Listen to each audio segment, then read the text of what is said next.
C'est une adaptation en bande dessinée du roman autobiographique de Sorge Chalandon où il évoque le passé de son père pendant la Seconde Guerre mondiale et le procès Barbie, enfant de salaud par Sébastien Nadig et Isabelle Merlet vient de sortir chez Futuropolis.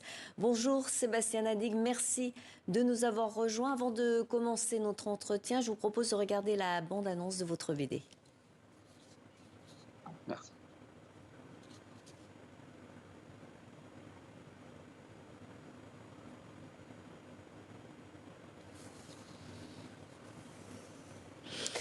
La BD commence par une visite à la colonie d'Isieux où le 6 avril 1944, 44 enfants et 7 adultes juifs ont été déportés sur ordre de Klaus Barbie, responsable de la Gestapo de Lyon. Pourquoi Sorge Chalandon ressent le besoin d'y aller et quel questionnement cela révèle-t-il en lui ? En fait, Sorge Chalandon était le journaliste en fait envoyé par Libération, l'envoyé spécial, qui a couvert tout le procès. Ça, c'est dans la réalité. Il a d'ailleurs obtenu le prix Albert Londres pour ses travaux. Et en fait, il confiait que aller là-bas, ressentir un petit peu l'endroit, en fait, cette fameuse colonie de vacances dans laquelle ces enfants étaient protégés. Ils étaient d'ailleurs protégés par le sous-préfet de la région, qui savait très bien que ces enfants étaient là. Et il savait que en allant au procès, quand il serait dans le procès, en fait, la dimension hors norme du procès prendrait le pas, en fait, à, à cette sensation d'intimité qu'il voulait ressentir, de proximité qu'il voulait ressentir avec ses enfants. Et c'est vrai que... Pardon. Non, Oui. je vous en prie, je vous en prie.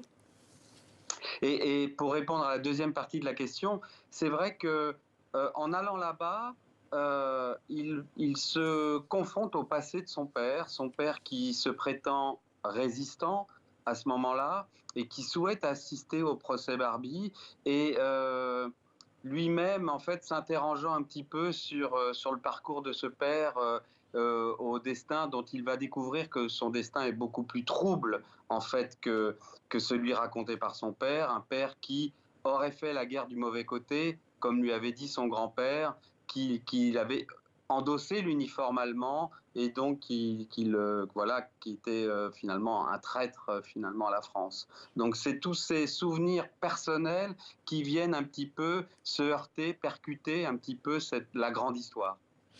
Enfant de salaud est un roman inspiré de la propre vie de Sorge Chalandon, qui est journaliste, écrivain, vous l'avez dit. Comment découvre-t-il qu'il est un enfant de salaud par son grand-père ? Oui, c'est cela. En fait, tous les jeudis midi, et donc il allait manger, chez ses grands-parents, avec lesquels il pouvait. C'est le seul moment où il les voyait parce que, en fait, et son père ne voyait jamais ses propres parents et il venait simplement le récupérer d'ailleurs lorsqu'il en sortait de ces fameux repas.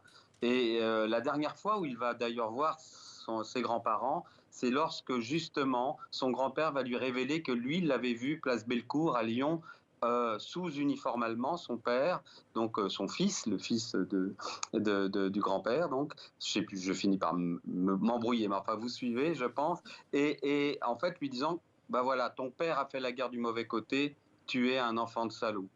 Et le fils, en sortant de chez son grand-père, va raconter cela à son propre père, qui va lui interdire à tout jamais de revoir ses grands-parents. 1987, Sorge Chalandon est envoyé par son journal à Lyon pour suivre le procès de Klaus Barbie, accusé de crimes contre l'humanité. C'est là qu'il comprend que son père lui a toujours menti. Finalement, c'est un souvenir douloureux. Oui, oui, oui, bien sûr. En fait, son père est mythomane, est fou, en fait. Donc, il a fait la guerre comme un mythomane peut le faire, c'est-à-dire il a endossé plein de rôles différents, comme il l'a toujours fait. Et donc, Sorge Chalandon découvrira que son père a fait la guerre sous 5 uniformes différents pendant cette guerre.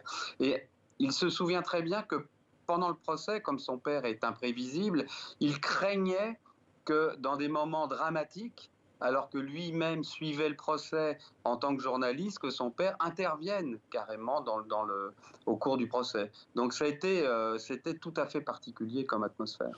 Et vouloir adapter ce roman en version BD aujourd'hui, c'est un pari risqué. Quel était votre objectif premier? Mettre en avant la relation père-fils, la douleur de la trahison? En fait, moi, j'avais déjà adapté un des précédents romans de Sorche Chalandon qui s'appelle Profession du père et qui déjà relatait son enfance avec ce même père. Et j'avais été, moi, fasciné par cette capacité pour un enfant qui croit son père, qui essaye de grandir dans un environnement instable où effectivement on a un père qui change constamment de visage et de vie, puisqu'il était tour à tour agent secret, professeur de judo, pasteur presbytérien. Et quand Enfant de salaud est sorti, ça m'a semblé une évidence d'y replonger, parce que en plus ici il y avait la dimension historique, la grande histoire comme ça qui venait percuter cette histoire intime et qui me semblait passionnante à raconter.